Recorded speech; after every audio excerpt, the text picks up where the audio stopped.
So I'm going to talk about Exhibit 6.4 in the book, and about a couple of instances where I felt that ecstasy. I didn't really follow the creative process model knowingly, but I do remember looking back how they kind of fit in. So I specifically remember during one of my marketing classes in undergrad, we were tasked with uh, comparing um, an issue like going on in the world with another example that we would find, so we would be assigned the issue. And ours was a marketing issue with the Boy Scouts of America and some of the changes they were experiencing. And so a lot of the groups, we were one of the last groups to present, so we saw them go, and many of the groups were choosing things that were very, very similar. So, for example, since we were assigned a marketing issue with the Boy Scouts of America, the similar thing that most people would have done is gone with the Girl Scouts of America. When my group had initially met in the preparation phase, trying to understand what the issue could be, I had a couple group members mention that we should do the Girl Scouts of America because so many of the other groups had done that, and I asked them to please allow me some time, because I had a feeling in that preparation phase, trying to sort out the problems, or sort out like what we were going to investigate. I felt like that wasn't really the best call. I wanted to do something that was a little more creative, a little more innovative, different from everybody else. So moving on to the incubation period, where I was really thinking, I do want to set our group apart. I do want to do something different, and I want it to stand out. Um, there was kind of like this understanding that there had to be something else, during that incubation period. I started thinking in my real world. I was very active with car groups, and I sold cars in undergrad, and I really really liked cars.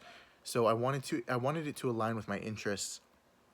Um, so then I recognized a similarity in a change with the Hyundai brand, where they had a rebrand in 2019 to the N line, um, which they bought a designer from BMW. It was a huge deal.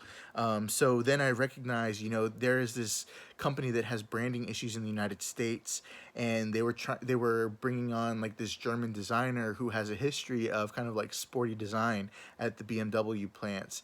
To kind of like refresh their brand.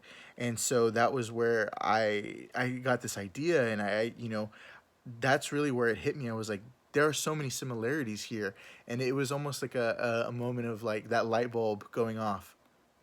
um, and then, of course, the professor, said that we were the only group that took the assignment and really did what he asked, which was to find something different and to make two comparisons and two brands that were very different. And I was really proud, because of that illumination moment where I was, yeah, this makes sense, and the way it was received, and how I had explained it. Um, Another instance where I kind of had followed this process was, um, uh, when I was in my undergrad. There was another group assignment where um, we were having a lot of conflict, and not everybody was seeing eye to eye on how to sort out work. And this was kind of where I saw some more management skills really develop for myself. Was you know Initially we were having an issue because we didn't know how to divide work, and I wanted everything to appear fair to everybody. So traditionally groups would say, well, I want to do this, I want to do that, or there might be one person to assign things. And I felt like that wasn't maybe the best thing for this group, because there were so many people that wanted to lead.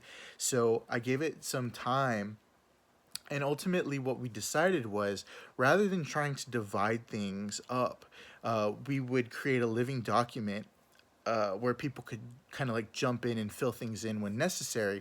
And on that document, you could see where people had contributed.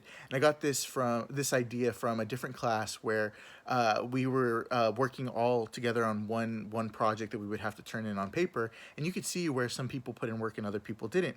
So what we did was we created this kind of like onus in the group, where people wanted to contribute. So we were motivating each other to try to try to show that we were the people that could be relied on the most. It was competitive, but it was also positive for our group because we were all putting in extra work. And, I was taking that idea from somewhere else and implementing it here. And that was another moment where I was like, man, something like this, where you have a group of people that really want to lead and take charge, you know, pushing them to kind of like compete against each other is really powerful. Rather than arguing about who should be in charge, they're just going to put their best foot forward. And then ultimately, we got a really good grade. So that was really positive.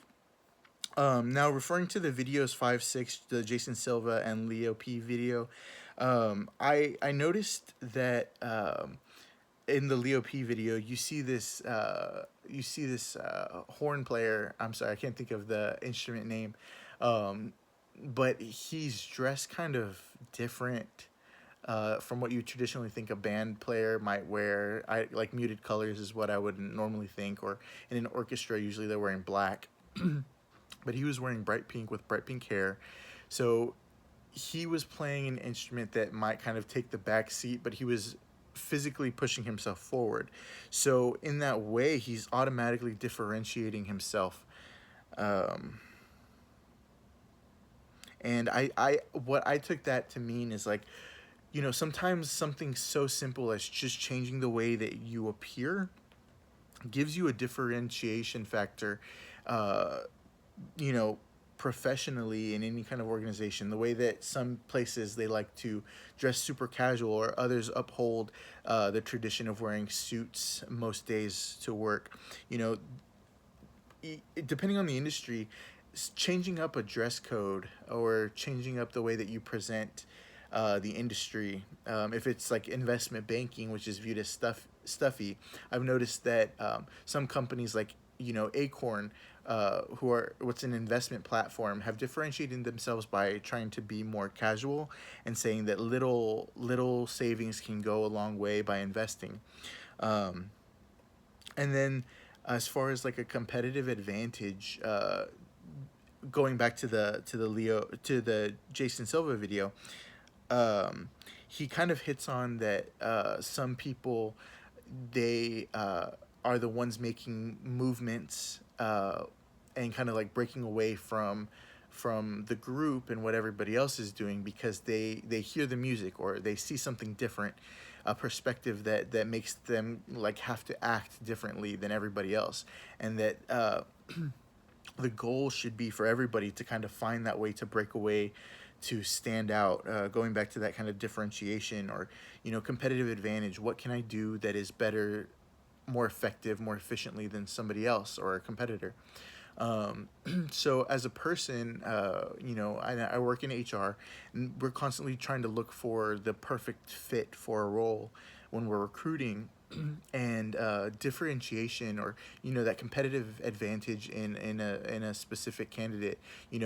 Do they have a special interest or a portfolio that shows that they have created certain projects, or that they've done work for really big clients that would make them a great addition to the team. Those things make them stand out, but it also shows that they're better at doing things than maybe another applicant might, even with a similar background. Um, so personally, that kind of shows me that if I see that there's a better way to do something, that might give me the competitive advantage, personally. So yeah.